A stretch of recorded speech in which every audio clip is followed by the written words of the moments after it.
இன்றைக்கி நாம் பார்க்க போகிற ரெசிபீஸ் வந்து பாலாக்கீரை கடையல். சூப்பராக ஹோட்டல்லலாம் எப்படி செய்கிறாங்களோ அதே மாதிரி டேஸ்ட்டாக சாஃப்டாக எப்படி செய்கிறது பார்க்கலாம் வாங்க. இந்த கீரை ரெசிபி செய்கிறதுக்கு ஃபஸ்ட்டு நான் 1 டம்ளர் அளவுக்கு துவரம்பருப்பு, 3/4 டம்ளர் அளவுக்கு சிறுபருப்பு ரெண்டுத்தையும் ஒன்றா நல்லா கலந்து நல்லா கழுவி எடுத்துக்கலாம். நல்லா ஒரு 3 வாட்டி கழுவி எடுத்துக்கோங்க. இப்போ 2 பச்சை மிளகாய் இதில் போட்டிருக்கேன். சின்ன வெங்காயம் ஒரு 15 இருக்கும், பூண்டு ஒரு 5-6 இருக்கும். நல்லா 2 தக்காளியை கட் பண்ணி வச்சுருக்கேன். நம்ம புளி சேர்க்க போகிறதில்ல, அதனால் நான் 2 தக்காளி கட் பண்ணி வச்சுருக்கேன். தேவையான அளவு தண்ணி போட்டு நல்லா வேக வச்சு எடுத்துகிட்டு வந்துடலாம். ஒரு 2 விசில் விட்டாலே நல்லா வெந்துடும்.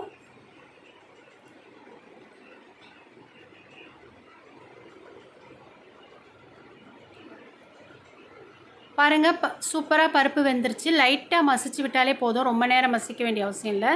பருப்பு நல்லா வெந்து வந்துருச்சு. இது அப்படியே இருக்கட்டும்.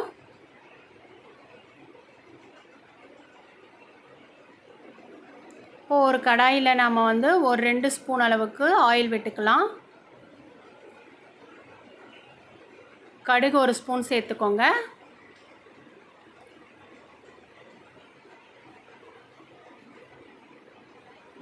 மிளகாய் 2 கிள்ளி போட்டுக்கோங்க. பச்சை மிளகாய் 2 புட்டு போட்டுக்கலாம்.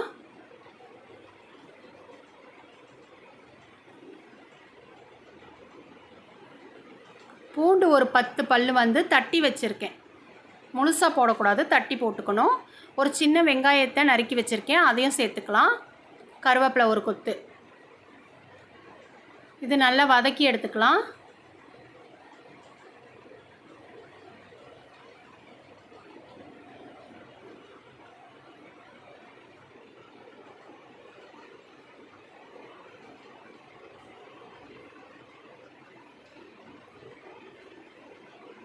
பாலாக்கீரையை நல்லா கழுவி சுத்தம் பண்ணி கட் பண்ணி வச்சுருக்கேன், அதையும் இதில் சேர்த்துக்கோங்க. தண்ணி இல்லாமல் வெறும் கீரை மட்டும் சேர்த்துக்கோங்க. கீரையிலே தண்ணி விடும், நம்ம தண்ணி தனியாக விட வேண்டிய அவசியம் இல்லை. இதை நல்லா வந்து நம்ம வதக்கி விட்டுடலாம். சட்டுன்னு சுருங்கிரும். ஒரு 5 நிமிஷம் இருக்கட்டும். பாருங்கள், 5 நிமிஷம் கழித்து பார்க்குறோம், கீரை நல்லா வெந்து வதங்கி வந்துருச்சு. இந்த டைமில் தேவையான அளவு உப்பு சேர்த்துக்கலாம். கல்லுப்பு தான் சேர்த்துருக்கேன். இப்போ நம்ம கடைஞ்சி வச்ச அந்த பருப்பை இதை சேர்த்துடலாம். சேர்த்துட்டு ஒரு 2 நிமிஷம் இருந்தாலே போதும், சூப்பரான பாலாக்கீரை கடையல் ரெடி ஆயிடும்.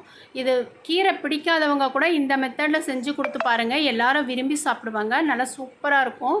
பார்க்கும்போதே உங்களுக்கு தெரியும் நல்லா வந்திருக்கும் பாருங்கள்.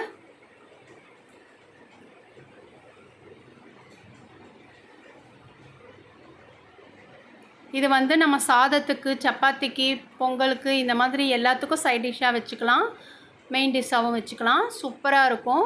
அவ்வளோதான், ஒரு நல்ல சூப்பரான டேஸ்ட்டான ஒரு பாலாக்கீரை கடையல். அடுத்த ரெசிப்பியில் பார்க்கலாம். தேங்க்யூ.